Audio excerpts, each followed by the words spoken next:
Simonilla. Noin 5 minuuttia esittelyy. Saadaan pallon kohdalla.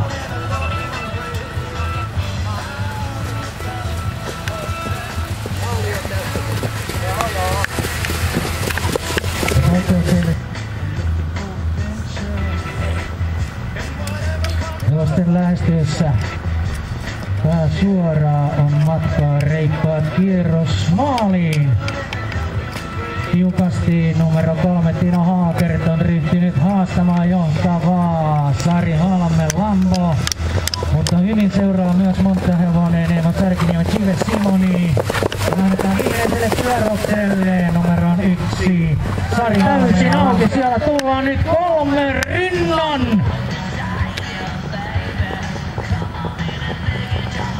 Yksi tulee kyllä laukkaa. Yksi Sari Halmen Lambo on ottanut ylivoimaisen johdon ja voittoon numero Sari Halme.